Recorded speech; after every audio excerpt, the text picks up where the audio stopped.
চাকুরি থেকে বরখাস্তের পর আর কখনো ঢাকা মেডিকেল কলেজ হাসপাতালে আসা হয়নি। একটি আশ্বস্ত করার বাক্য একটি ওষুধের মতো কাজ করে।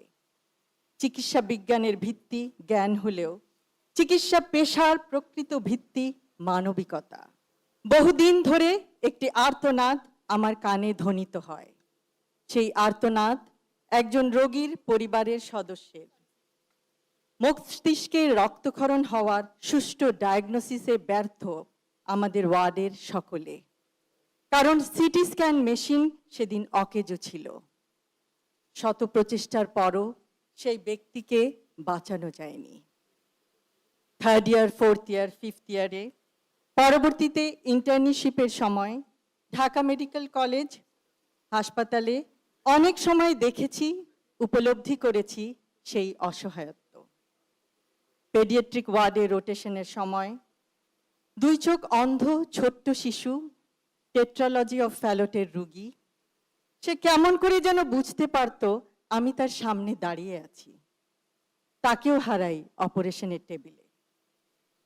অথবা অ্যাপ্লাস্টিক অ্যানিমিয়ায় আক্রান্ত একজন গৃহকর্মী, যে যন্ত্রণায় চিৎকার করত, অন্য রোগীদের অনুরোধে তাকে বারান্দায় শত গরম থাকা সত্ত্বেও স্থানান্তর করা হতো।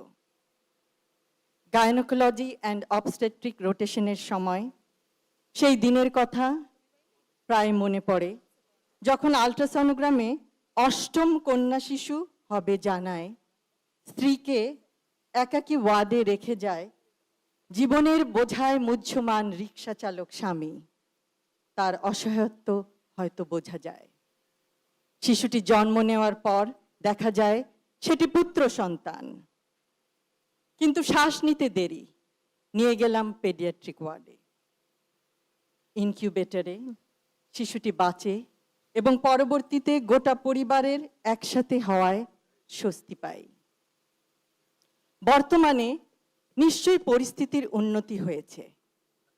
চাকুরি থেকে বরখাস্তের পর আর কখনো ঢাকা মেডিকেল কলেজ হাসপাতালে আসা হয়নি, কিন্তু আমরা চাই ঢাকা মেডিকেল কলেজ হাসপাতাল হোক একটি centre of excellence and compassion for patients in Bangladesh.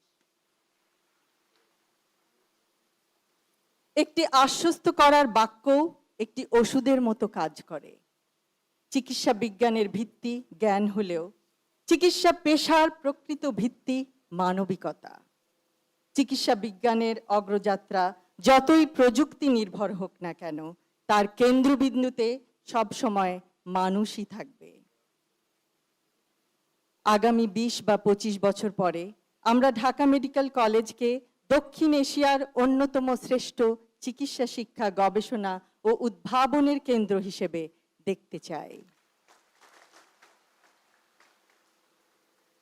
Dhaka medical college হাসপাতালের আগামী অধ্যায়টি শুধু অতীতের গৌরবের ধারাবাহিকতা নয়, এটি হবে নতুন উদ্ভাবন, আন্তর্জাতিক সহযোগিতা, গবেষণায় উৎকর্ষ এবং মানবিক নেতৃত্বের এক নতুন অধ্যায়।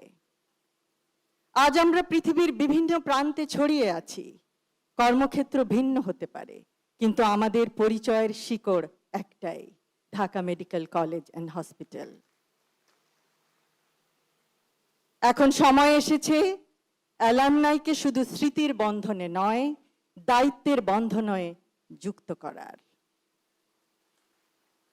একটি প্রতিষ্ঠানের প্রকৃত শক্তি তার অবকাঠামোতে নয়, তার মানুষের মধ্যে।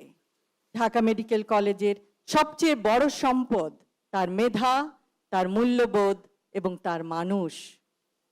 প্রতিযোগিতার মধ্যেও সহযোগিতা সম্ভব। চিকিৎসা বিজ্ঞানের প্রতিটি সাফল্যের কেন্দ্রবিন্দুতে থাকে একজন মানুষ, একটি পরিবার, একটি জীবন। পরিশেষে আজ 81তম ডিএমসি ডে 2026-এ অংশগ্রহণ করতে পেরে আমি অত্যন্ত আনন্দিত।